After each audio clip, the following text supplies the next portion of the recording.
Pressing start webinar, you can count to 10.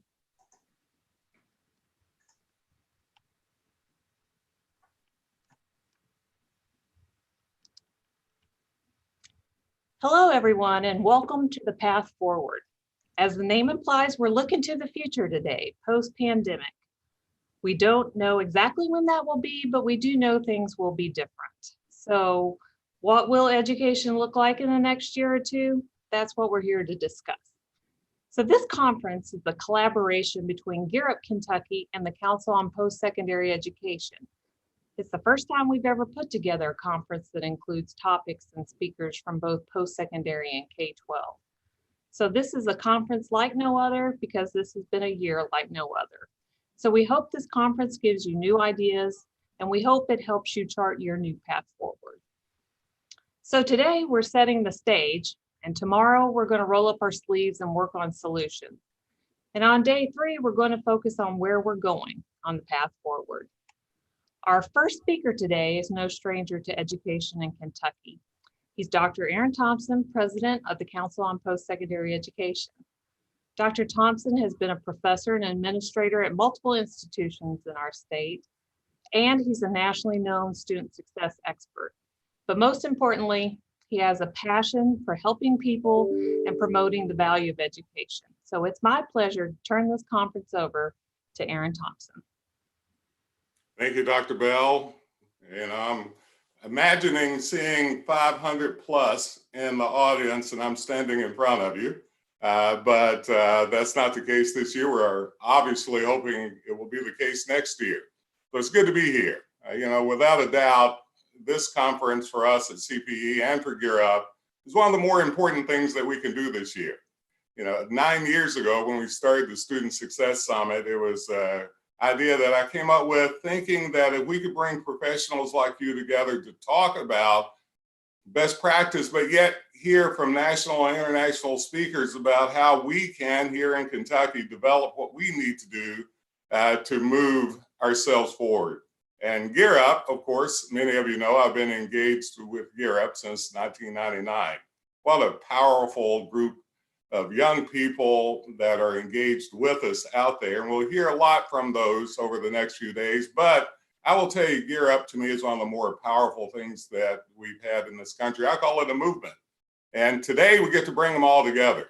So I'm thrilled to see such a large and diverse group of educators here today to talk about the future of education in Kentucky after COVID. This conference combines 2 annual CPE events, as Melissa said, the Student Success Summit for college and universities professionals, as well as the Institute for a College-Going Culture that's Gear Up Kentucky. And as you well know, Gear Up Kentucky work with both high schools and post-secondary folks. Now, I think the interdisciplinary nature of this event will promote the kind of systemic thinking that we need to be thinking about in order to make student transitions more seamless. And you've seen the data. We've got to do this better than we've done in the past in order for us to build a Kentucky that is strong with a workforce that's diverse, as well as having the direct impact on the economy. Now, over the next 3 days, we'll be brainstorming about how we can move more students more seamlessly from secondary to post-secondary education, but also from post-secondary education into the workforce. Now, it's hard to believe it's been over a year since the global pandemic shuttered schools and businesses, forcing us to work and learn from home. Now, I don't know about you, but I'm more adept to things like Zoom, Teams, WebEx, BlueJeans, Skype, Google Meet, GoToMeeting than I ever thought I'd be. And I'm sure I've only mentioned a few. Working remotely, though, has not changed the way we work. It has changed, though, our perception of time. With no firm boundary between work, school, home, all of our tasks have started to bleed together into each other. We've learned how to work and study in a shorter chunk of time, basically all the times it feels like, and it sometimes seems that it's really hard for us to switch from homework to housework. But we've toggled that and we've done it okay. Now, we obviously could assess ourselves and think we could do it better. And hopefully, as we move into this next innovative future, we'll figure out how to do that. Now that we're finally getting our shots in the arm, some parts of our pre-COVID routine are starting to return. But our goal shouldn't be to go back to life as usual. If COVID taught us anything, it's that a lot of what we were doing before the pandemic wasn't working for a lot of people. The challenges that we have always had when we think about limited education access and success in Kentucky for a lot of our students truly became clear during this time even more, right? Poverty, poor mental health, physical health, chronic absenteeism, all of these things have in fact been very much something that has been exacerbated during this time. Now, I'm proud to say that, you know, we've noticed that. I mean, we've had groups across our state looking at that, from the Pritchard Committee to the governor's office to the legislature. People have talked about inadequate internet access, even nationally, a big movement going on here. But all of these risk factors worsen, particularly for our students of color and overall people of color, as well as our rural residents. Now, according to Kentucky Kids Count, about 2/3 of Kentucky's Hispanic households with children lost income during this pandemic. And that's higher than the overall rate of 53%. When surveyed, 45% of Black parents said that they were employed. This is far lower than the 63% of white residents. And according to Common Sense Media, over 1/3 of Kentucky's K12 students lacked an adequate internet connection. And we know that the bandwidth is important, not just getting it in the household, but with everybody at home, it's important that everybody had an access to do as well as they could do from that venue. And it shouldn't have taken a public health crisis to make us take a stock at equity, or even more specifically, how it applies to us in education. But now that we have, there's no going back. This has been the most trying time we've endured in recent history, no doubt. We've lost a lot, and many of us are suffering. I know that without a doubt, and I know many of you out there and that personally I know are suffering, but many more that we haven't even connected with. Our students didn't get to celebrate important milestones like prom and graduation. That was my daughter. You know, stress, frustration, and isolation have made it more difficult to perform at our highest level. Businesses closed, people lost their jobs, thousands of Kentuckians lost their lives even. But adversity has a way of reminding us of what is truly important. Our pivot to virtual learning proved our resiliency. Let me just say that. Our pivot to virtual learning proved our resiliency. It also taught us skills that we can use into the future. As we return to our offices and classrooms, we have more of an opportunity to think also about how, if we keep doing what we've always done before COVID and move back to that, then we haven't learned very much. But if we look and we increase innovation right in the middle of COVID, how well can we exacerbate that and accelerate that for our future? Now think about this question. What could we accomplish in education if we stopped worrying about upholding tradition or maintaining status quo?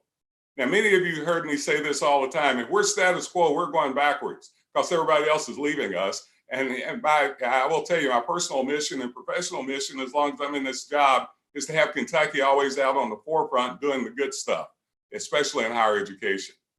Now, things like, does a 6-hour school day with summers off still make sense? What about 2 semesters of college and think that is a full-time process? What if the length of a semester or a course were determined by competencies instead of seat time? What if every student began learning or earning credit, every student I'm talking about, not just the select few in high school, and not just that high-performing group of people that mainly still are in that category? What if every student began in a way that they could actually see themselves in college? What if they had to opt out instead of opting in? What if they had to opt out of FAFSA instead of opting in? What if a student was guaranteed a seat in a college classroom, either at one of our great KCTCS campuses or one of our public and private campuses? What would that say for us in Kentucky moving our agenda forward? Now, what if we decided that standardized admissions tests had outlived their usefulness? As some of you know, a few years ago, we made the minimum requirement of standardized tests, that we made it a test optional state, basically. What if we found out that many of those standardized tests were predicting socioeconomic status more than academic potential? Now, there's still much uncertainty surrounding the future of education and circumstances in many cases we can't control. We don't know if college enrollment will continue to drop, and it has been dropping. I'm happy to say this past year, we did a good job of actually outdoing the national average and keeping our students in college and getting them to come to us. We don't know how many high school students will decide to take advantage of the General Assembly's offer to redo a senior year. How will that affect fall enrollment if a lot take advantage? We don't know if the demand for online or hybrid learning has grown or diminished because of the pandemic. Now, we don't fully know how much learning loss has taken place, but there is so much within our control. Now, we have the ability to change, no doubt, and we've shown it in Kentucky, and I'm proud of that. We can build on the lessons we've learned during this pandemic to make our educational system more equitably charged to serve every student, but we can also make it more effective. So it is about equity and it is about quality. Yes, it is about quantity. We want to get people in, get them through and get them a job and all that, but it's also about those inputs that we know that we're not leaving any student behind.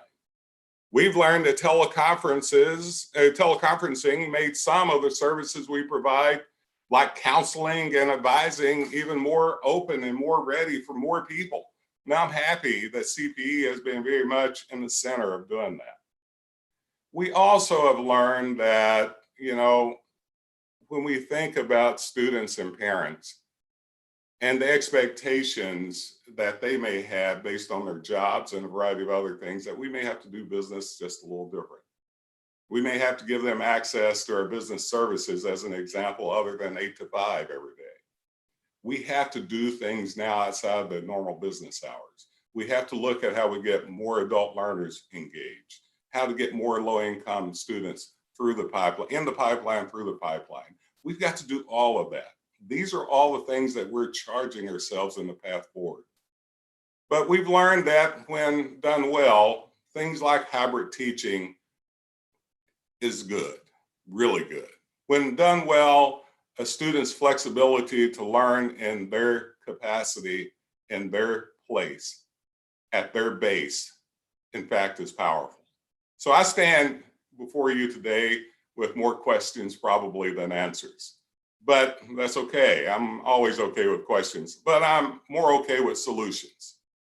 What I do know is that working together, we can determine the best path forward. That's what this conversation is about. I hope this will be just the first of a series of conversations between all of us, and we need to expand this to others that may be left out of this next 3 days to do exactly what we intend to do here today as a start. So I hope you have a great conference. I look forward to talking with you throughout the conference. But as of now, I am going to turn it back over to the moderator, and I look forward to seeing you again soon. Yeah. So thank you, Dr. Thompson, for those powerful remarks, and especially the thought-provoking questions. Basically, what if we did things differently? What can we achieve? And that's something we're going to be talking about over the next couple of days. So now I have the pleasure of introducing our next speaker, Matt Gandal. Matt is a preeminent thought leader in the field of education. He has over 20 years of experience leading policy development, advocacy, and implementation work in both the K12 and higher ed sectors. He is currently president and CEO of the Education Strategy Group, which is an organization he founded in 2012. And a little closer to home, His organization is working in Kentucky with the Commonwealth Education Continuum, which is a partnership between CPE, the Education and Workforce Cabinet, and the Kentucky Department of Education. He has agreed to kick off this conference by setting the stage and bringing a national perspective to bear on our conversations. So if you have any questions during the presentation, please type them in the Q&A box and we will get to as many questions as possible. So with that, I'm going to turn it over to Matt. Thank you so much, Melissa. Dr. Thompson, thanks so much for your inspiring opening remarks, and I really appreciate the invitation from Gear Up and CPE to join you today. I very much would prefer to be there in person with all of you, as I'm sure you all would, but as Dr. Thompson said, we're all working through and struggling through this new normal right now, and I'm very hopeful that we're seeing the light at the end of the tunnel. And I'll speak to that in a few minutes. I just want to say I've been very, very impressed over the years with the work of the state of Kentucky, the leading edge work on improving college and career readiness and taking very seriously the closing of equity gaps for your young people and your adults. And I'm really glad to hear Dr. Thompson say it's time to lean into that even further in the period ahead. Today, I'm going to speak to the challenges that we're all facing in education. I am also going to speak to the solutions, as Dr. Thompson mentioned, that we're seeing at Education Strategy Group around the country. And I'm hopeful that over the next few days, you can dig in more to the data that I'll be presenting, the solutions that I'll be suggesting, and come up with a plan forward for the state. I'm very excited about the continuum work that Dr. Thompson mentioned. I'll speak to that at the end of my presentation, that we've launched in the state to rethink new approaches to aligning K12 and higher education with a clear eye toward careers in the future for your students. I think you have a lot of opportunity ahead of you, a lot of chance for innovation, as Dr. Thompson said. So without further ado, if you all are okay with me sharing some slides with you, sharing some data, I will dive in right now. Give me 1 second.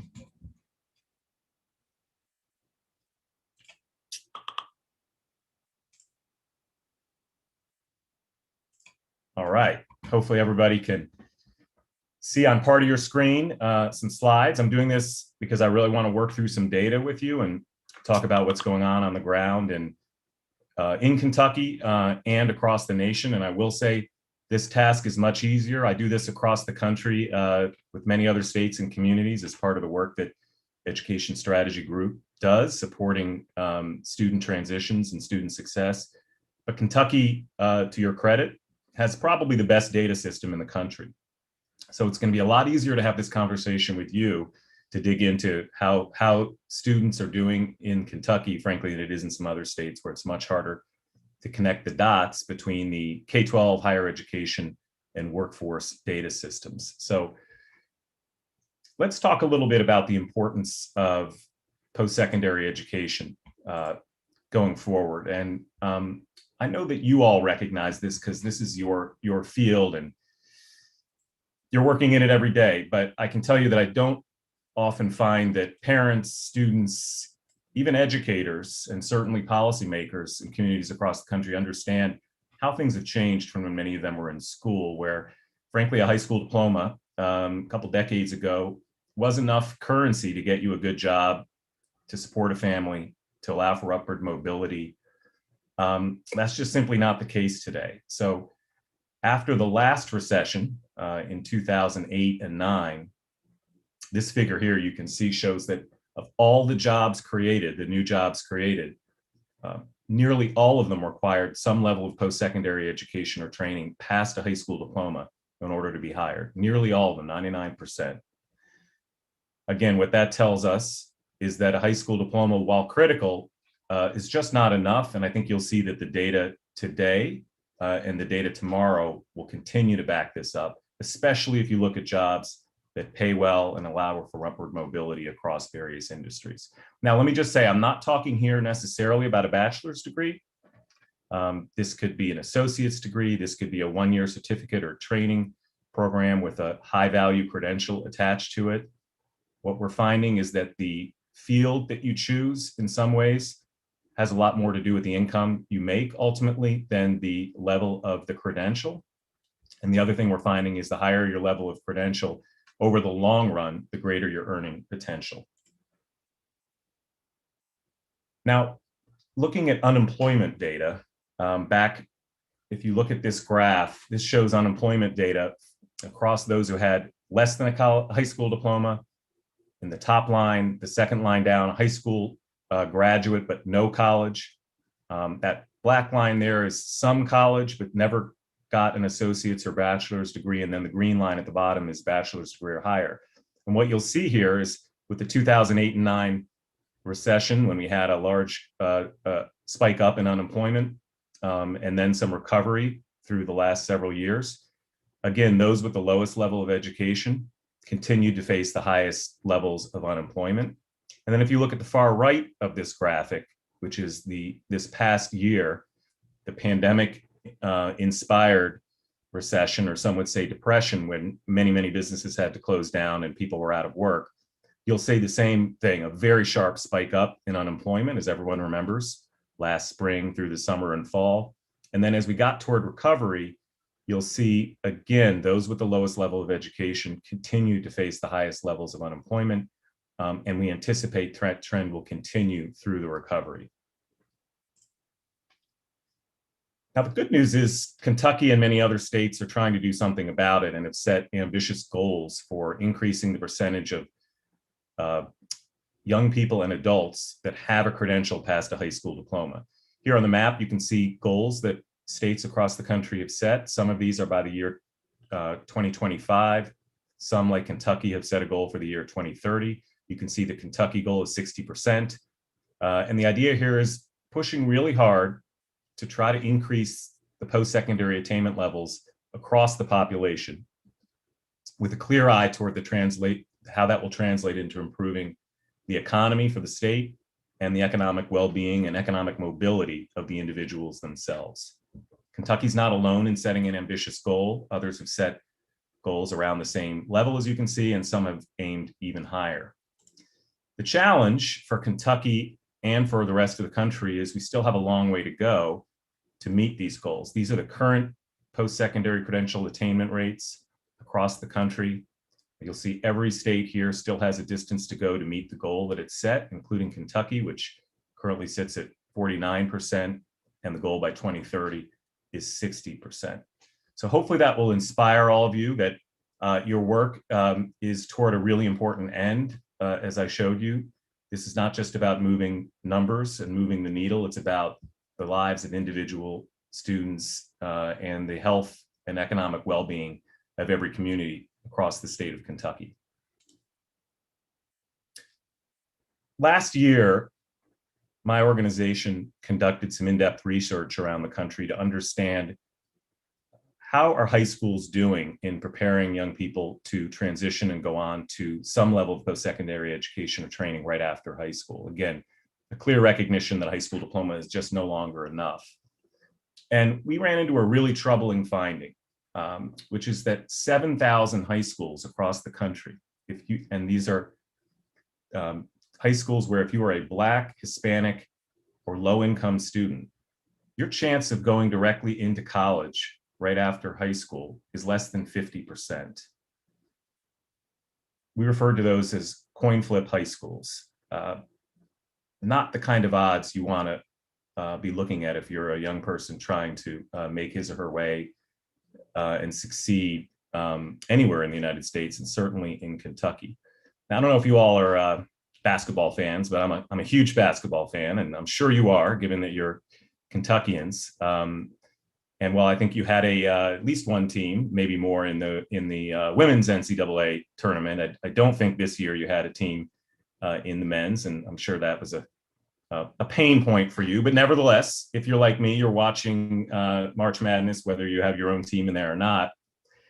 And I was up late last night, as some of you may have been, watching the Michigan UCLA game, and went down to the wire. Those of you who watched it, and at the very end of the game, UCLA, who was up by a point or two, hit a few free throws to put themselves up.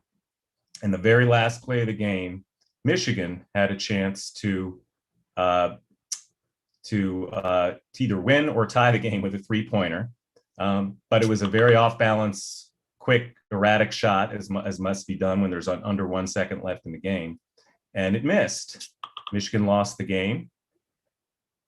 UCLA won the game. And what I was thinking to myself is, I would much rather be that player that had a chance to seal a trip to the Final Four with a free throw when I'm an 80 or 90% free throw shooter, as this young man was, versus the player who had 0.5 seconds to throw up a three-pointer, which is a much lower percentage shot, to try to win the game for his team. Could have gone in.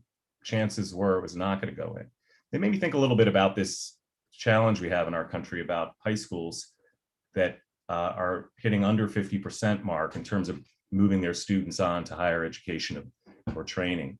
And it just brought it home for me that I would much rather see every young person in this country be able to make a layup, frankly, or hit a free throw as a way to get to their next step after high school into post-secondary than be relying on an off-balance three-pointer that you hope will bank in. And we're doing a lot of work around the country to find those schools that are beating the odds, which I'll talk about in a minute, and getting many more of their young people on to higher education or training after high school than 50%. So how are you doing in Kentucky? Dr. Thompson mentioned this a little bit. I know you've been working hard on this over the years. But to be honest, right now, Kentucky is pretty far behind the national average in terms of high school students moving on seamlessly and attending post-secondary in the same year. This is 2019 data, so it's not exactly up to date, but I'll come to that in a moment. And the other thing I want to point out is that the numbers are moving downward, which I don't think is the trend line you want to see, as Dr. Thompson said. So I think you have a really important opportunity right now to try to start bringing those numbers up and reverse that trend line. Why does this really matter? Back to where I started with careers and jobs and employment. Ultimately, I think this is what everyone is thinking about, whether they're a young person, an adult, whether they're parents, and certainly this past year has driven this home. Economic security is crucial. Economic mobility is important for especially our families and our young people in low-income communities and students who are previously disadvantaged. This data is your own data in Kentucky, and it will show you longitudinal data from the class of 2012 based on the level of education, the income several years later, once those folks were in the job market. And what I want you to note here, again, is what I said earlier. If you have a bachelor's degree, if you have an associate's degree in Kentucky, your earnings a few years later are significantly higher than if you don't have any college experience or if you only have a high school diploma, significantly higher. What I also want you to see here is that nearly 50% of the graduating class that year later on did not have a post-secondary credential or degree. You can see 18,000, almost 19,000 of those adults at this point, young adults, had some college experience, but had not actually earned a credential. And what you'll see on the right side is the earnings of those students, which average around 23,000, with just the ability to complete that credential that individual likely started, could bump salaries up almost $10,000 or more to $34,000, $35,000. So there's a real opportunity here to understand who started in the post-secondary system and dropped out or couldn't complete for either financial reasons, academic readiness reasons, or the like, figure out how to get them back, because how that will translate in their earnings and their opportunity for economic mobility and upward mobility can't be overstated. Now let's talk about how the pandemic has affected this. You're not alone in Kentucky, obviously. Every state, every community really struggled this past year, not only in K12 with how to continue teaching and learning from afar, but also in higher education. There were significant enrollment drops. What you'll see here is there was a 7% enrollment drop as of the most recent data for undergraduates coming out of high school and enrolling in higher education. The numbers are much higher for community colleges, as I'll get to in a minute. And a quarter of the students who were polled last fall said they changed their post-secondary plans coming out of high school because of the pandemic. Either they didn't attend or they changed the kind of institution they were going to attend, in many cases staying closer to home or going to a community college instead of a four-year institution or the like. And then really importantly, there's been a pretty large decline in FAFSA completion rates. And as I'll get to in a few minutes, that's a critical indicator of the likelihood of student success. If you look at Kentucky's data, the enrollment declines, undergraduate enrollment declines are about the same as the national average, but FAFSA completion declines are much more significant. And as I said, this is a really, really important indicator. So I'll come back to the opportunities you have ahead to try to address this. If you look through an equity lens, enrollment declines hit much harder for Black students, for Indigenous populations, and for Hispanic students.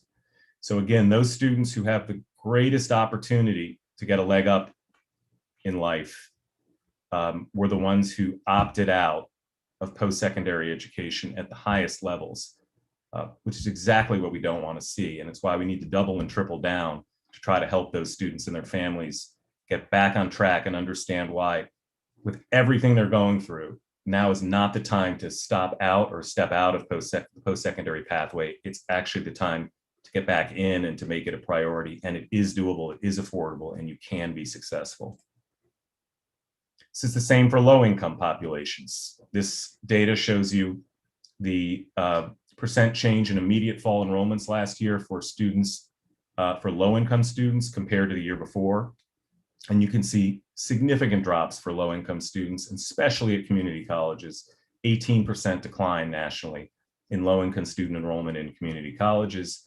And chances are that means those students are not going on to post-secondary education at all. Now, during this past year, obviously, with businesses shutting down and opportunities not there for employment, it was really hard to make the case to continue on in post-secondary education because it will help you get a good job when there really weren't jobs available. But what we're seeing now, as the economy recovers in certain industries in particular, hiring is starting again. And we're seeing the same challenges that we saw before the pandemic in terms of student readiness or worker readiness to get these jobs. If you look at nursing, if you look at construction, and if you look at IT jobs in particular, this graph shows cybersecurity, there is still a skills gap. There are still many more jobs available than there are prepared and skilled young people or adults to take these jobs. And it just points to the importance of building high quality education pathways, starting in K12, continuing through post-secondary, that lead to credentials in these sectors, because the jobs are there, they pay well, and we need to prepare our students and our adults to be able to get access to these jobs. If we have pathways and programs in our schools that are not leading to these jobs, but maybe legacy programs that frankly are leading to jobs that don't exist anymore, we need to do something about it. And I want to give a shout out to your state on this. This is something we talk about around the country, really understanding the economic data, really understanding which post-secondary credentials, be it a 4-year, a 2-year, or even a 1-year certificate, lead to well-paying jobs. As I said earlier, Kentucky has one of the best data systems in the country, and to your credit, and to your K12 state leadership's credit, they have used that data to understand which of these credentials lead to well-paying jobs, and those are the only pathways that are now being approved and funded in the K12 schools. And those that are legacy programs that really don't lead to well-paying jobs, they may have in the past and don't today, there's a real effort to transform those into different programs and pathways. So hats off to Kentucky on that. That's not something we're seeing in a lot of other states. I really hope that you keep up that great work. Now, thinking again about this past year, and we're not fully through it yet, we know that students faced a lot of challenges. We all experienced that either as educators or as parents. And it really made it difficult to, as Dr. Thompson said earlier, to make progress. And a lot of students probably lost ground. And unfortunately, it probably hurt disadvantaged students more than the rest. But despite all these challenges that have led to a difficult year, we do have some incredible opportunities for innovation ahead that I want to speak to. And I say that having seen communities across the country do some pretty amazing things with students, and I also am seeing some opportunities with new resources coming your way to do new work. Let me talk about those new resources, because I know at the end of the day, it's hard to do more with less, and many of you in your K12 school systems, and certainly those of you in higher education who are looking at enrollment declines and therefore, and also potentially budget declines, are facing some real stresses in that regard. Well, you're about to see in the third set of stimulus dollars that the federal government has passed a major infusion of resources to K12 schools and higher education. And I want to make sure you're aware of this opportunity because it's coming really fast. Again, there was CARES Act funds last spring, summer. There was another set of money allocated in December, but this new set that was just passed by Congress and signed by the president called the American Rescue Plan that you probably heard about, and you may already know what the dollars look like, is massive. It's the biggest investment in education. It dwarfs the stimulus investment from the 2008 and 9 recession, and that was large. And it's fairly, some of the dollars are fairly flexible. So I think you are going to have a big opportunity in Kentucky, your state leaders and your institutional leaders and your K12 system leaders to do really well by students if you're strategic and you're poised to take advantage of these resources. 110 billion going to K12 school districts, 12 billion going to the state education agencies, K12 state education agencies to be deployed at the state level, and then nearly 40 billion going directly to post-secondary institutions. And that's national data. For your own state, at least K12, looks like about $2 billion, if I have this correct, going to your K12 schools, which translates to approximately $3,000 per student, and significant amount of money going into each school district. Let me tell you a little bit more about this. So by the way, 90% of the money that's going to K12 needs to go to local school districts. Only 10% is money that the state can do things with. Now that 10% is significant. At the state level, you'll see here, there's a lot of money the state gets to keep. And there's a very specific requirement that $6 billion total of the money the states get go to addressing learning loss. And $1 billion in particular needs to go to summer enrichment. So that's the money that your state will get. Districts also have a requirement that a proportion of the money goes to address learning loss. Overall, that's $22 billion for K12 to address learning loss. Now, again, there's not a lot of definition around that yet. There may be a little more guidance from the Federal Department of Education. My bias is always for the leaders in the communities in the state to determine what they think is best and use their creativity and their ingenuity to figure out how to not just do the same old thing, but take this opportunity to go further, faster, to accelerate, to innovate. And I am sure the federal government will see that as a plus and support it. 20 billion of the federal higher education dollars goes direct to higher ed institutions. 20 billion of that needs to be spent on financial aid for students, which I'll come back to in a minute. So huge opportunity, huge infusion of money. It's coming fast. Question is, what can you do creatively to spend it on this set of issues that you're meeting about over the next few days? There are certainly an enormous set of issues, pre-K through 8, that school systems have to worry about in terms of supporting students and guarding against learning loss. What I want to suggest today is all of you ought to be working very hard to make sure a portion of these resources gets directed at this challenge of ensuring that more and more young people don't consider the high school diploma the final destination they're on a pathway to continue their education and training, and they do move into some post-secondary setting, educational training setting, and get an advanced credential beyond the high school diploma. This winter, my organization released a framework that we called Preventing the Lost COVID Cohort. And this is a framework we shared with the leaders at CPE and others who are actively working on this. And I think they've already looked at some of these strategies. I'm going to walk you through some of the strategies in that framework. And the point of it was to find things that could be done right away to address the issues that I raised earlier and ensure that more people stay on track to continue into post-secondary education and are successful. There are a series of interventions. All of them have been empirically shown in some communities around the country that they work and they make a difference. And then there's a set of systemic supports and communications and stakeholder engagement that are really important to make sure everyone's aware of these programs and why they're important. And ultimately, you can't do this without using data to target your supports. And again, you're in a great position in Kentucky to be able to do that with the quality of your data system. Let me start with the data. The data is pretty clear, as I showed you earlier, how many young people are opting out of moving on to post-secondary education.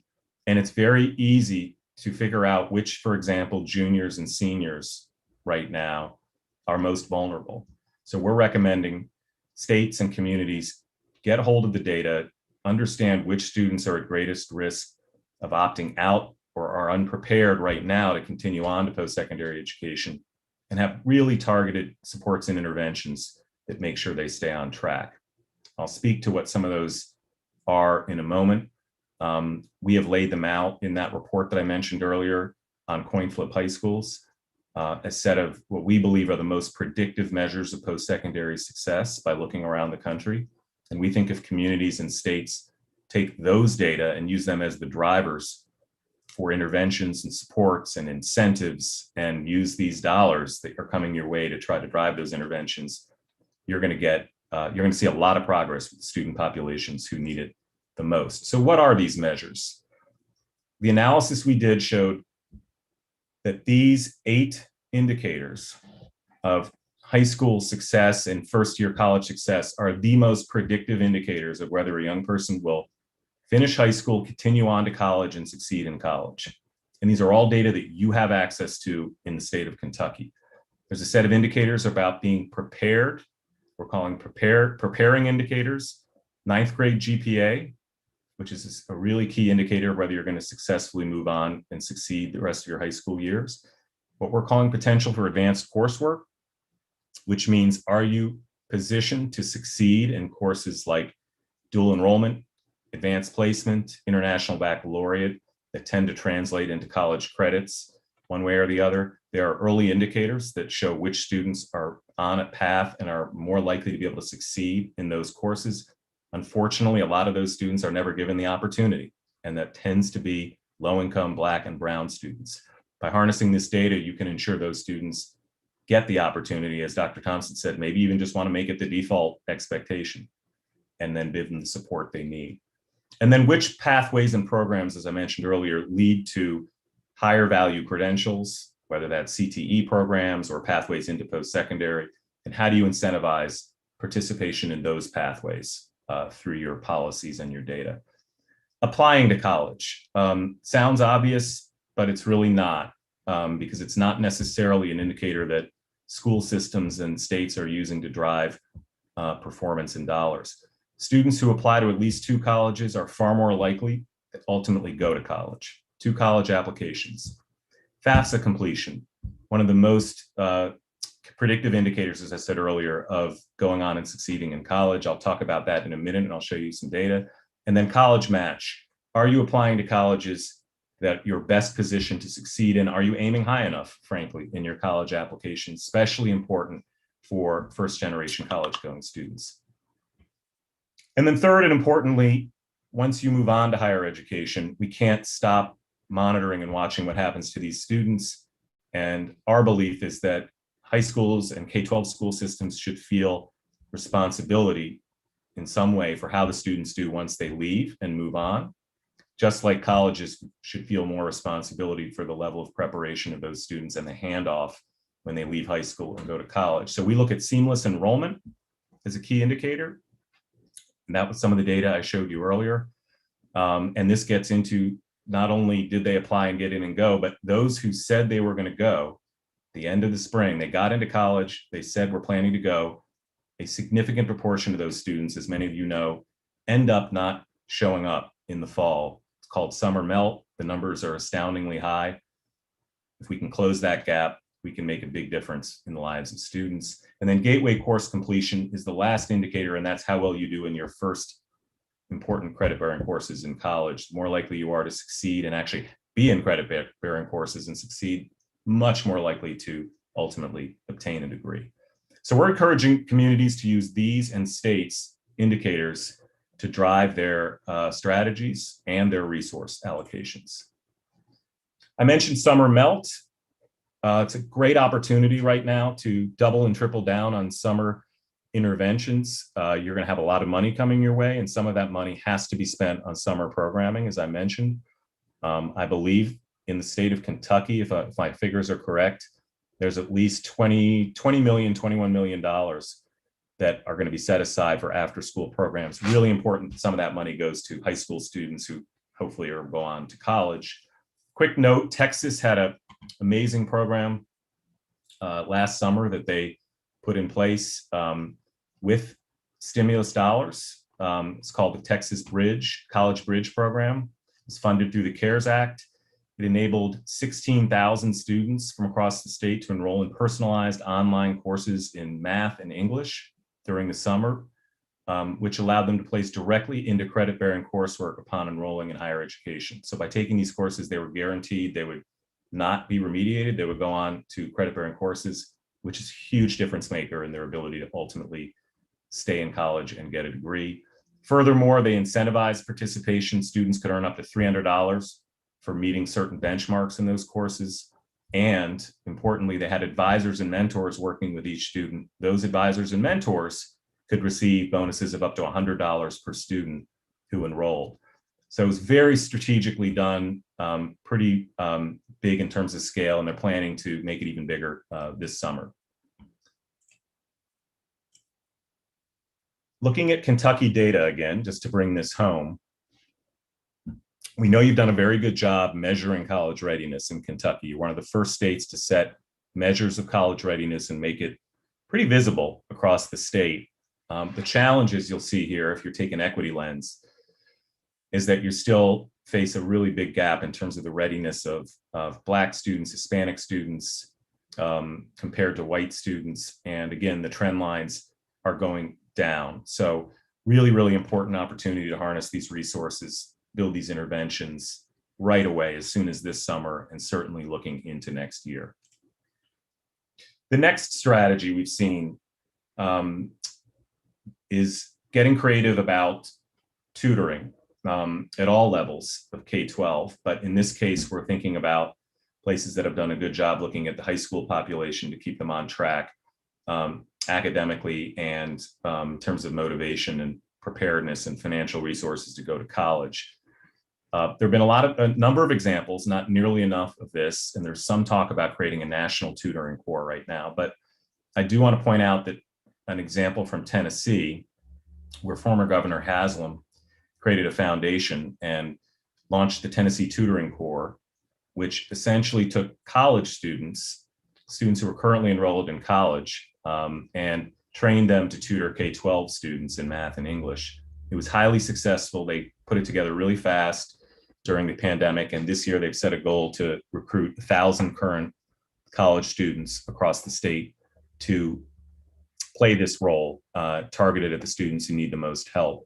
So just not an example of creativity, being innovative, thinking outside the system, how you can kind of take advantage of people who can be supportive of current students and not rely necessarily just on the staff in the school building to be able to pull that off, given how stretched they are right now. We know you have Gear Up, obviously, sponsoring this conference, and this is what they do. They have resources. There's TRIO resources. So you've got partners and you've got resources to be able to do this at greater scale. You may just need to be creative about who the tutors are and who the advisors are at this point in time. Speaking of resources, again, in the American Rescue Plan, Americorps got a big infusion of additional resources, $1 billion to expand. We haven't seen the full guidance yet on this, but given that you have a highly successful functional Americorps program in Kentucky, I thought I would just flag for those of you who are involved in that there may be an opportunity to take advantage of this new infusion of Americorps resources to direct those services and those volunteers toward this post-secondary transitions and success set of challenges that we're talking about right now and that you're spending the next few days on. So keep your eye on that. Perhaps try to get ahead of the curve on it for those of you who are active in that community. Dual credit, another huge enabler of student success or barrier for students who don't get it. Great example of an innovation this past year, again, last summer, Northern Virginia Community College, the biggest community college in the state of Virginia, offered free dual enrollment credit courses, in high demand, high growth fields. Over the summer last year, they used federal stimulus dollars to make these courses free. And for students who took the courses, they obviously earned post-secondary credits, but the idea was to earn those credits in a field and a pathway that was going to pay off in the long run, that they would continue on in college. It was highly successful. They plan to do that again. And I think it's a very replicable model in other parts of the country that you all in Kentucky should consider. And there are ways to do this where you could target those grants to low-income students as well and have additional resources to cover costs of fees, books, food, transportation, things that sometimes get in the way of participation. Why is this important? Dual enrollment, dual credit is one of the biggest differentiators for students to go on and be successful in college, especially first generation students. So you can see here, for students who don't have dual credit in high school, don't earn any college credits in high school, chance of going on to college is about 40%. This is your data in your state, Kentucky data. If you take dual credit, your chances almost double of going on and enrolling in college in Kentucky. And that's the community colleges, that's also the four-year institutions. It's really a game-changing strategy to get young people on a path to build college momentum, ultimately towards success. And if you look at the bottom, of this graphic, it also shows you that those students tend to succeed in college at much higher rates if they had dual credit in high school. So I can't say enough about the importance of dual credit as a strategy that you guys continue to double down on. One more thing on dual credit that Dr. Thompson mentioned earlier, it's really important to be focused on which students need those courses the most. There are big equity gaps in access to dual credit courses across the country. Many states are finding that as they increase the numbers participating in dual credit, it tends to be more affluent students who take advantage of it. So you need to be really intentional, as Dr. Thompson mentioned earlier, about targeting those opportunities to low-income students, to students of color, and having very, very specific strategies to ensure they take advantage of those opportunities and then they're supported. It really will pay off and make a difference for them. Advising. We know that counselors in high schools are strapped. The ratios are always low, yet we know how important adult relationships and access to social capital, social networks is for young people, especially young people of color and low-income students. So we're seeing some really interesting innovations in building access to higher quality advising, to partnerships between colleges and high schools to build aligned advising so that the resources that are going to advising in college and advising in high school become mutually reinforcing. And we're seeing a lot of focus on increasing FAFSA completion, as I mentioned earlier, including your own strategy that's just been launched in Kentucky, trying to take advantage of the medium that students pay attention to, probably more than many of us in this meeting, TikTok, with your very own Aaron Thompson starring in the opening TikTok FAFSA challenge. I know there's much more that's going to be rolled out around that, but you're not alone in making that a priority. Other states are investing pretty significantly in that. And here's why. 90% of students who complete the FAFSA enroll in college after high school, 9 out of 10, compared to 55% who don't complete the FAFSA. Huge difference maker. Just filling out, taking the time to do that process and realize that you have access to financial support makes a huge difference. And for every $1,000 in financial aid a student receives, their persistence rate increases by 4 percentage points. So what this shows us is just by focusing on FAFSA, you can move the needle pretty significantly in terms of college going and success in Kentucky. If you look at income levels, you'll see this is much more important and much more of a lever for low income students. So again, if you're focused on equity, if you're focused on income equity, if you're focused on racial equity, this is a huge difference maker in terms of a strategy. But you've got a challenge because, as I said earlier, you have a 17% decrease in FAFSA year over year from last year to this year. Nationally, it's a 7% decrease. Everyone's gone down. I think the rates have gone down a little more in Kentucky. So having a clear strategy at the state level, having a clear strategy at the local level will be really important. And you see this translates into real students, real lives, real opportunities lost in terms of the numbers for every student who doesn't complete that FAFSA. So doubling and tripling down on that is highly recommended. And again, it's the students of color, it's the Title I eligible low-income students in Kentucky that have seen the most significant drop-offs in FAFSA completion over the past year. So if we're serious about equity and closing gaps, I can't think of a more important way to do it than making FAFSA completion a major priority in the state going forward. And then the last thing I want to mention in terms of strategic use of resources is something that Dr. Thompson referenced before he finished this morning.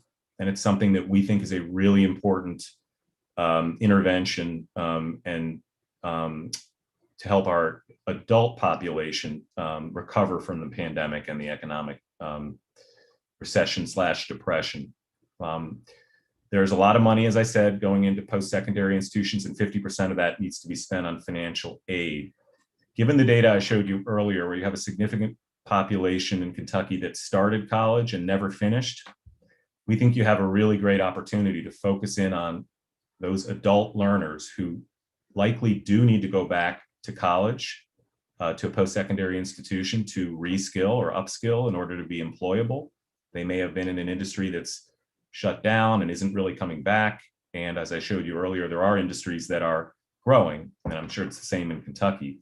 So can the post-secondary institutions in Kentucky position themselves to reskill adults to get back into employment, higher paying employment, and on a path to success? There's grant money that you could repurpose for that's coming from the federal government. We've seen a couple states moving in this direction without federal money. Indiana is a leading state to look at in how they use state dollars to incentivize adults to come back and finish a degree or a credential in high growth, high demand fields. It's been very successful. And we've seen some other examples just recently. Ohio State University is making use of CARES Act money for this purpose. And in Texas, the Alamo Colleges District used their emergency aid to target support to students who had earned a high number of credit hours but stopped out to encourage them to re-enroll. So again, if you're strategic, we think there's a great opportunity. And we believe this is a strategy that's going to need to be sustainable past the recovery. Greater number of learners who are in higher education are working part-time and are considered part-time learners. They're adults, they're supporting a family. Post-secondary institutions need to continue to evolve to be able to serve those learners as much as they've worked hard to serve more traditional learners coming right out of high school. And we think you have a great opportunity to do that, and a real need to do that starting right now. ESG released a toolkit on this just a couple weeks ago, a rapid response toolkit that had strategies for post-secondary systems and institutions to position themselves quickly to support adults who are out of work. We looked around the country to the best work going on, and we packaged together these strategies in a toolkit that we hope all of you will take advantage of who are interested in making sure their higher education institutions can better serve adult learners, especially those who are out of work right now and need help and a leg up to get back into the economy.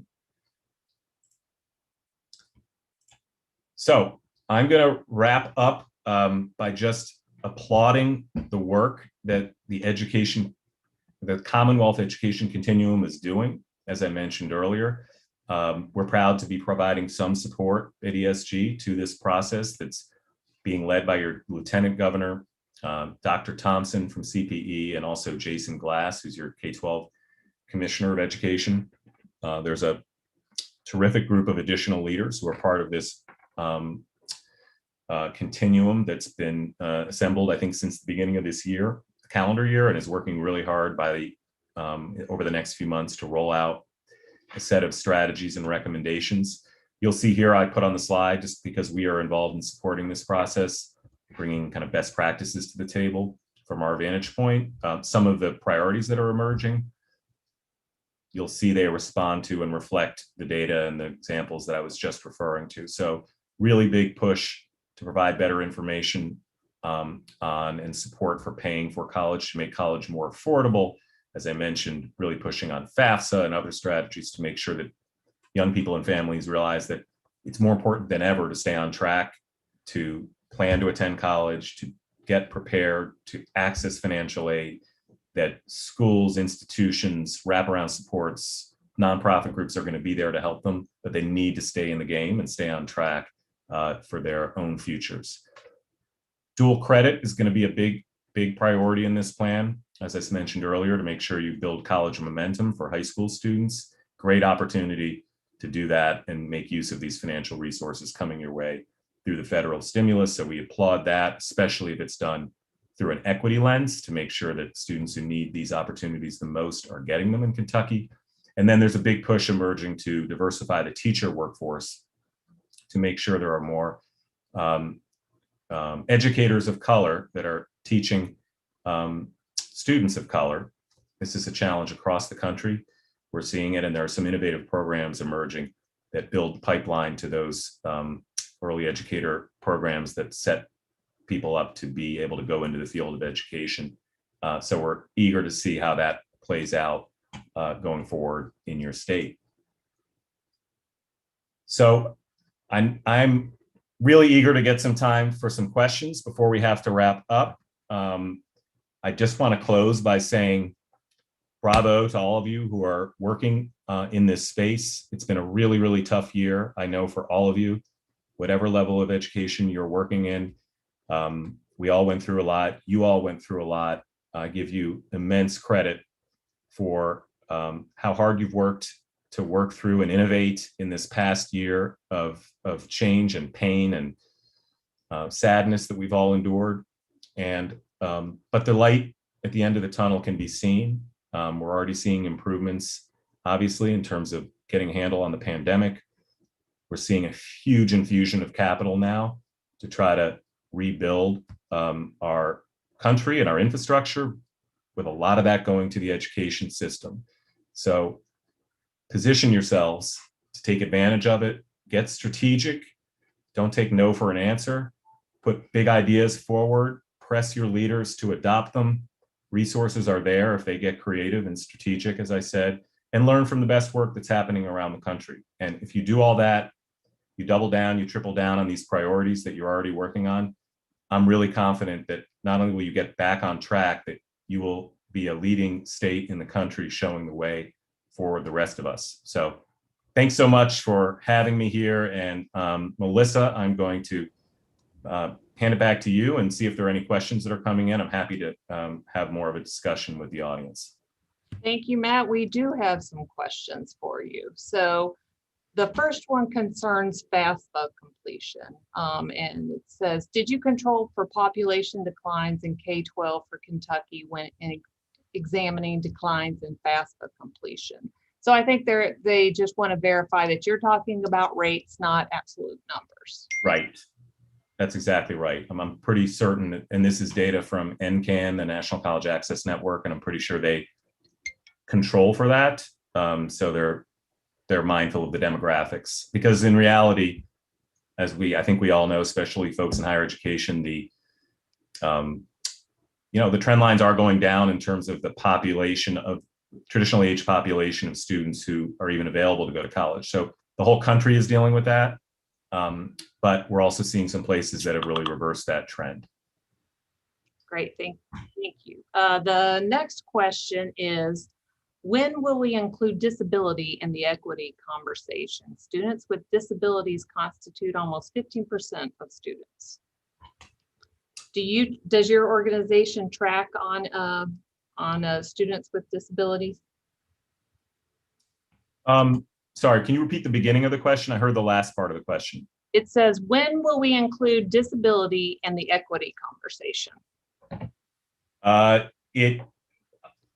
Right now, I mean, I did not include it just because in the work that we're doing around the country with the high school to college to workforce continuum, it's just not been something that we've been as focused on, but I can tell you that it's a major focus for many of the states we're working with. Federal government has made it a priority. Federal resources are geared toward this. So I think it's a great question. And it kind of speaks to this question of what do we mean by equity? I think it's really worth having that conversation. I think that term is being thrown around a lot these days for a lot of good reasons, but I think you have to get beneath the hood and figure out how you want to define those populations, how you want to address and support those populations. As I said earlier, you have the best data system in the country to do it.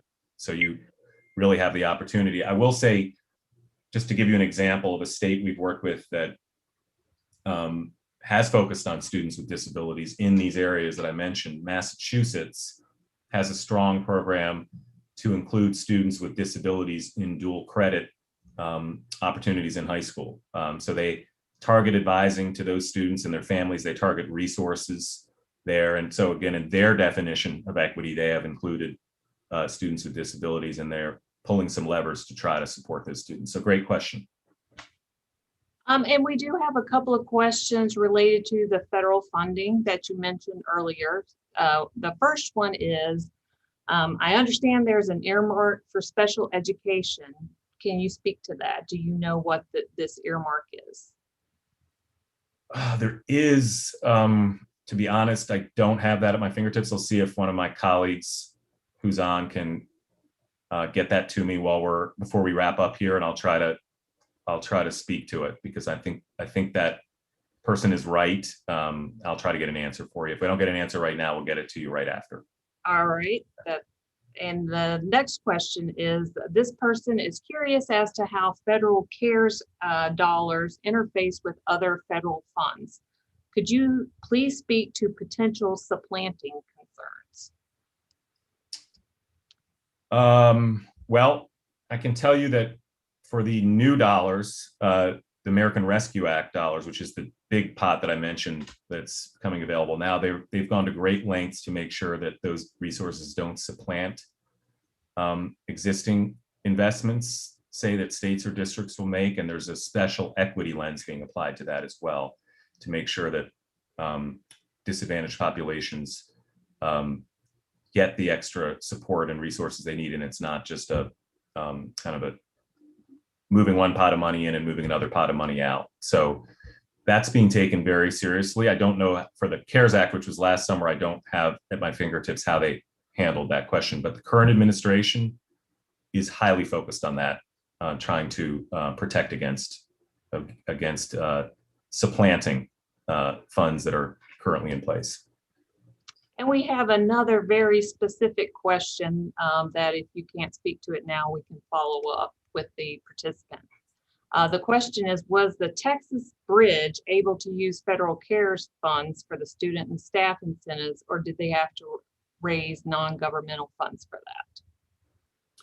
that? Yes, the Texas Bridge this was last summer, used the CARES Act funds to pay for that program. I'm pretty certain that's the case. And the other thing that is interesting about Texas, so they went beyond that.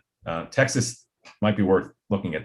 Prior to the pandemic, they passed pretty ambitious legislation at the state level that incentivized schools to increase the number of students who were participating in dual enrollment and advanced coursework, and provided bonuses to schools, financial rewards to schools based on those increases, with a special emphasis on disadvantaged student populations. So that was in place before the pandemic. There was already an incentive for high schools. And then the CARES Act dollars were used to launch this summer program that I mentioned. You put those together and they're seeing really positive, early indicators of moving in the right direction based on that. So I think it's kind of both and, but certainly the federal dollars help in the short run to be able to do this. Quick, just getting from my team, back to the question about disabilities, 2.5 billion of grants for grants to states under the Individuals with Disabilities Education Act. So there definitely is a set aside in this new stimulus fund for those students. Worth looking into what the specific, requirements are around those funds. Thank you for that. We have one more funding question. Mm-hmm. Do you have any insight in that?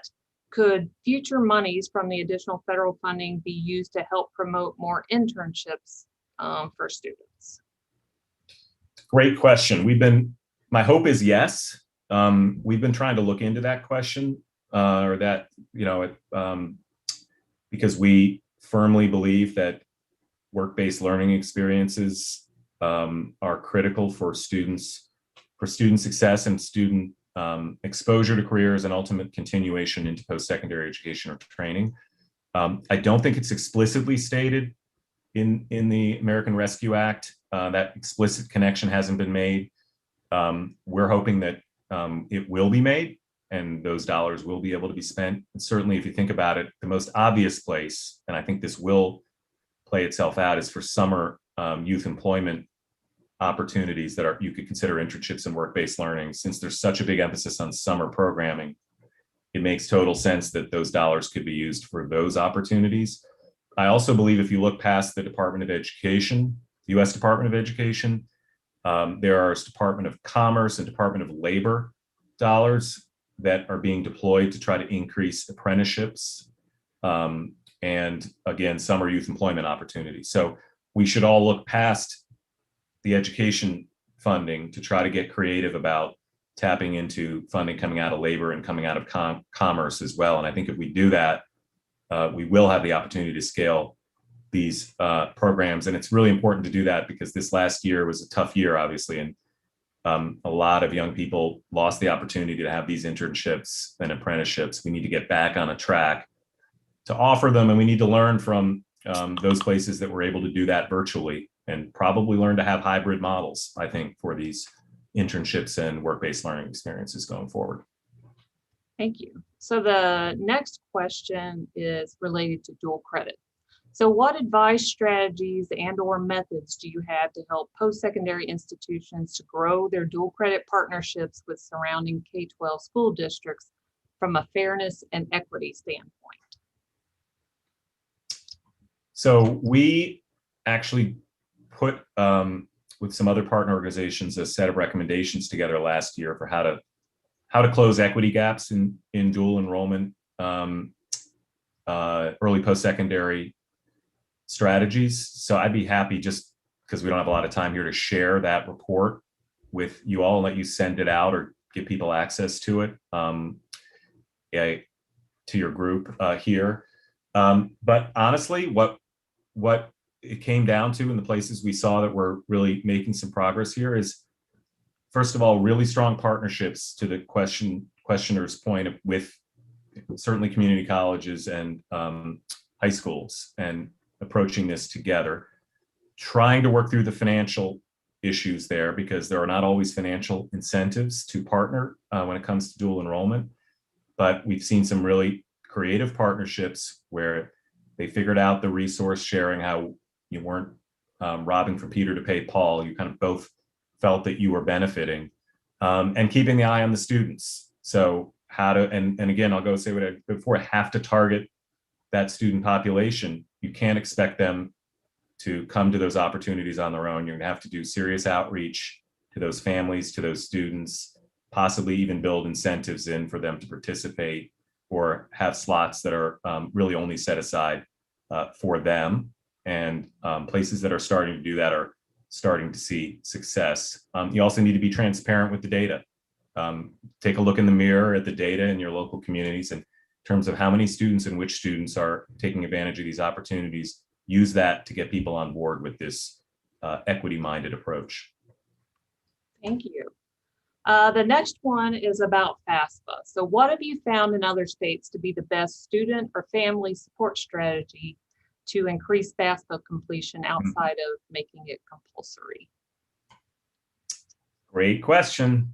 We put a whole set of case studies together on this because we found some different models across the country.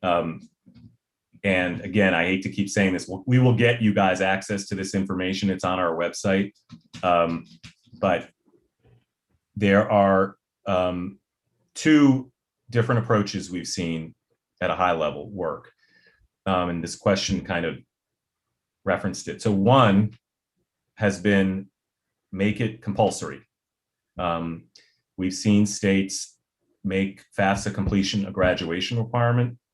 And I think it was Louisiana might have been the first state to do that. And they went from the middle of the pack to leading the country in FAFSA completion in a very short period of time. We've seen additional states since then, just in the last year or two, move in the direction of making FAFSA completion a graduation requirement. So that's kind of the mandate ultimate approach. You could potentially do what Dr. Thompson said, which is make it sort of the expectation, and you have to opt out if you don't want to make it mandatory. But the other strategy has just been an all-out campaign to get the word out.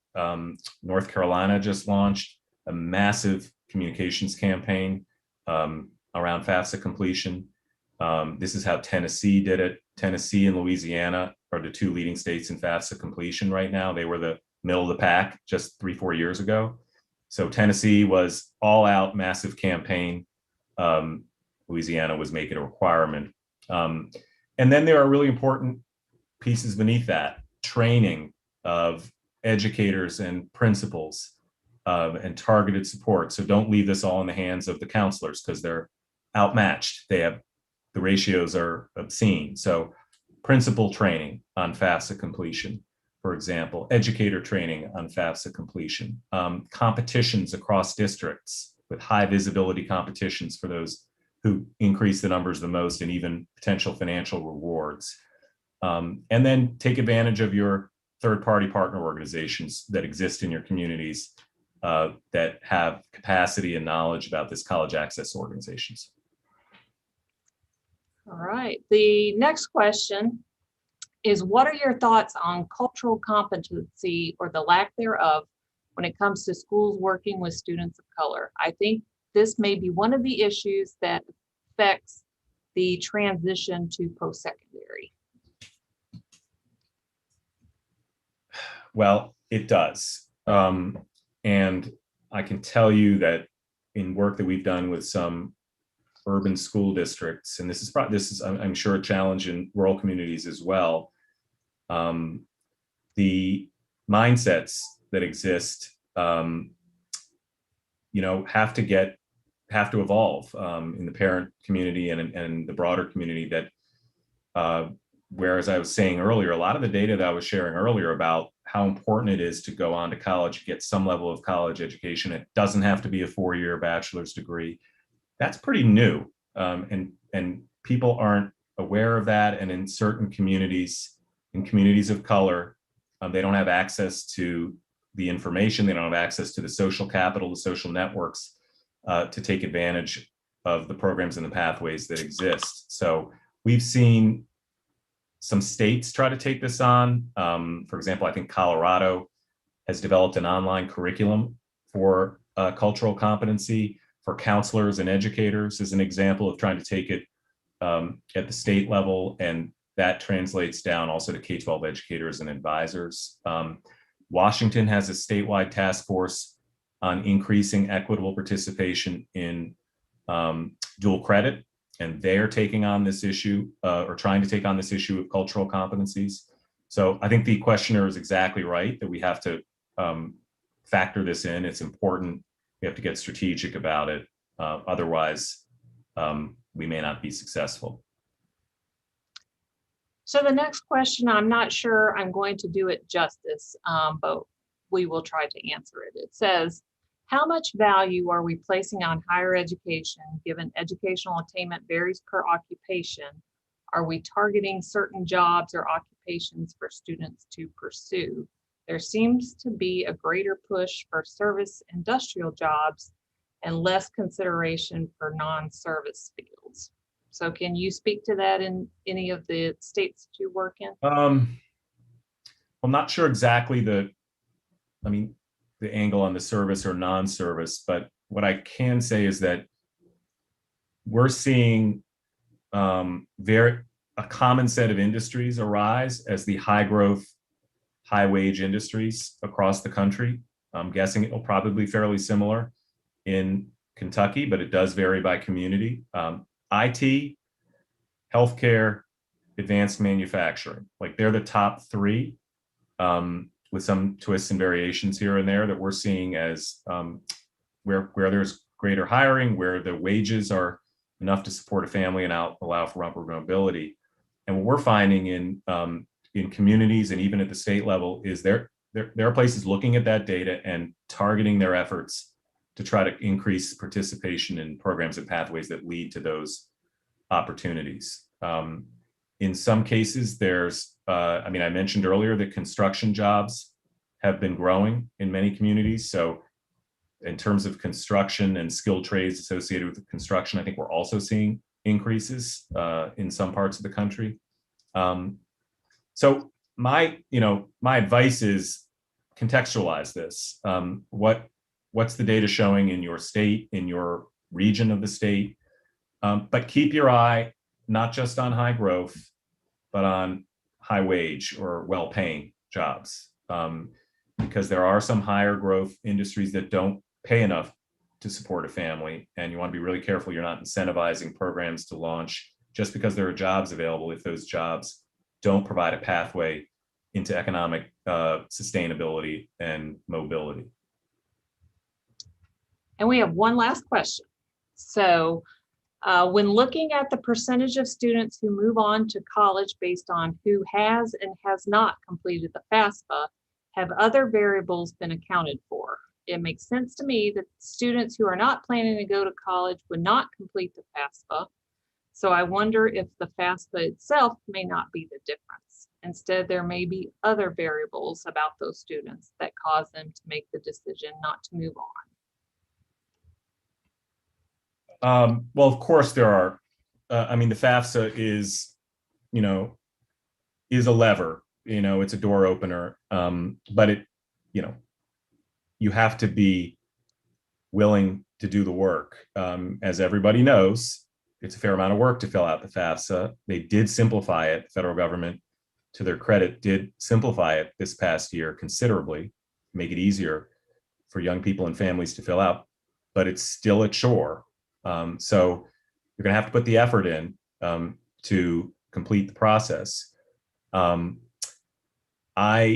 there are reasons why some may choose not to. And certainly this past year, if the question was about what happened this past year, of course, there were a lot of variables at play for why young people decided to sort of opt out of the college process. There were family health concerns. There was, I need to immediately make money to support my family. There was, I'm afraid to go to college for health reasons. I'm afraid to leave my community and my family for health reasons. So my view is we should not overplay the drop and sort of point fingers and try to figure out why it happened. It happened because we went through a once in a generation pandemic, and it just took a major toll on everything we were doing.